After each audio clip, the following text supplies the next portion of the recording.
Hello friends, welcome to radiant competition classes. आज मैं आप लोगों के समक्ष बीएसएससी सीजीएल 3 यानी बिहार सचिवालय सहायक मुख्य परीक्षा के लिए जनरल स्टडीज़ के तहत 25 नंबर का साइंस जो पूछा जाता है उसमें कौन कौन से टॉपिक आप तैयार कीजिएगा। 2 से 3 महीना आपके पास समय है। इसमें आप सबसे महत्वपूर्ण बात है कि 3-4 टॉपिक आप ज़रूर कवर कर लीजिएगा। जैसे है कि मात्रक एवं बीमा, ये आपको फिजिक्स का टॉपिक है, और गति के नियम, गुरुत्वाकर्षण, पृष्ठ तनाव, प्रत्यास्थता, ध्वनि,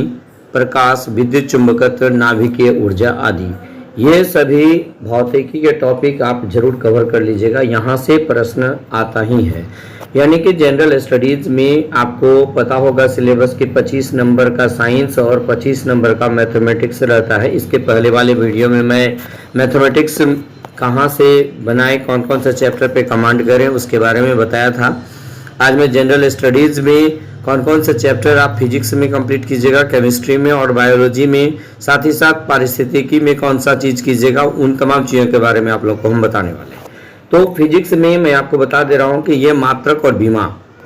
यानी यूनिट एंड डायमेंशन, गति के नियम यानी गुरुत्वाकर्षण के जो ये गति के नियम जो हैं उनको देखिएगा, गुरुत्वाकर्षण का जो गति नियम है वो देखिएगा, पृष्ठ तनाव देखिएगा, प्रत्यास्थता, ध्वनि,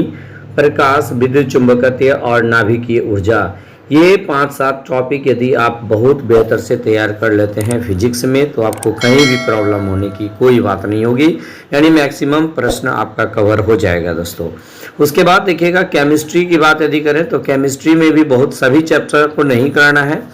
और सबसे ज़्यादा ध्यान आपको देना है पदार्थ की प्रकृति, मोल संकल्पना, परमाणु संरचना, रेडियो सक्रियता, तत्वों का आवर्त सारणी यानी आधुनिक और प्राचीन दोनों, अम्ल भस्म और लवण, धातु अधातु, कार्बन एवं उसके यौगिक और हैलोजन, ये टॉपिक आप यदि एक बेहतरीन ढंग से कर लेते हैं तो साइंस केमिस्ट्री में आपको कहीं भी परेशानी होने की कोई बात नहीं होगी। इसमें इन तमाम चैप्टर को आप लिटरली पढ़ सकते हैं, वन लाइनर के रूप में पढ़िए, और चूंकि एग्जाम के समय आप वन लाइनर पर ज़्यादा वैल्यू दीजिए, वन लाइनर को ज़्यादा प्राथमिकता दीजिए, क्योंकि आपको वहाँ आंसर वन लाइनर के रूप में करना होता है। उसके बाद देखिए बायोलॉजी में यदि देखें तो बायोलॉजी के जो महत्वपूर्ण टॉपिक हैं मैं आपको बता दे रहा हूं कि सबसे पहले जीवधारियों का वर्गीकरण,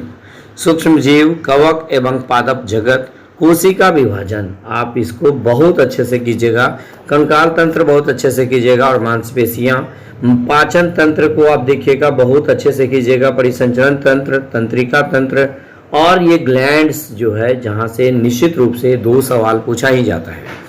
और ये आनुवांशिकी जो मेंडल का नियम है उसको लेके जैव विकास, डार्विन से संबंधित इन सभी बातों को आप बायोलॉजी के तहत अच्छे से कर लीजिएगा।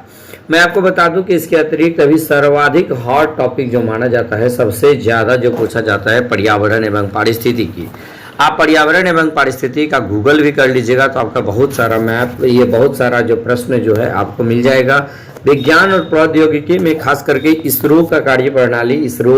कौन कौन से रॉकेट को छोड़ता है, क्या क्या, कौन सा रॉकेट कहाँ से छोड़ा जाता है, किस उद्देश्य से छोड़ा जाता है, ये डेट के साथ पूछता है। मैं आपको बता दूं कि इसमें जितना भी रॉकेट प्रणाली याद कीजिएगा वो डेट के साथ ही याद कीजिएगा, वो डेट के साथ ही आजकल पूछा जाता है। और साथ ही साथ मैं आपको बता देता हूं कि डीआरडीओ के बारे में आप जरूर अच्छे से पढ़ लीजिएगा। डीआरडीओ यानी इनके द्वारा जितना भी चीज़ें किया जाता है, जैसे इसकी स्थापना 1958 में हुई, इसकी स्थापना क्यों की गई थी, इसके द्वारा मिसाइल किस किस टाइप का मिसाइल बनाया जाता है, और मिसाइल जो है ये कहाँ कहाँ किस किस देश को निर्यात किया जाता है, या ये कौन से मिसाइल किस देश की सहायता से प्रक्षेपित किया जाता है, इन तमाम चीज़ों को जो है आपको लिटरली देखना ही पड़ेगा।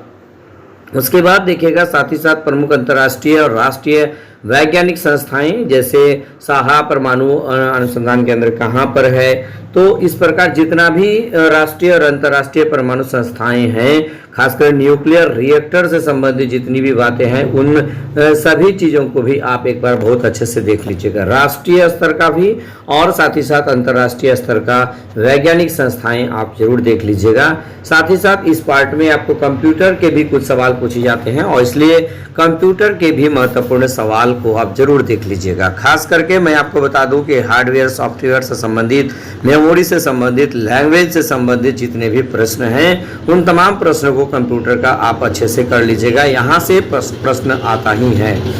इसलिए मैं कह दे रहा हूँ कि अगर सितंबर से अक्टूबर के बीच आपका मेंस एग्जाम हो जाएगा। इसके लिए आप साइंस में कम से कम इतना कर लीजिएगा, तो फिर साइंस के जो 25 प्रश्न हैं 25 में 20 से 22 सवाल आपका निश्चित रूप से सॉल्व हो जाएगा। और मैथमेटिक्स में जितना चैप्टर मैं आपको बताया था उस वीडियो को आप यदि नहीं देखें तो आप उसे जरूर देख लीजिएगा। इसके बाद नेक्स्ट वीडियो में आप लोगों के समक्ष जो है सोशल स्टडी में कौन कौन से चैप्टर से सबसे अधिक सवाल पूछा जाता है उन तमाम चैप्टर्स को आपके समक्ष वीडियो के माध्यम से मैं रखूंगा। तो बस हमारा यह वीडियो आपको अच्छा लगे तो लाइक, शेयर और कमेंट जरूर कीजिएगा। धन्यवाद।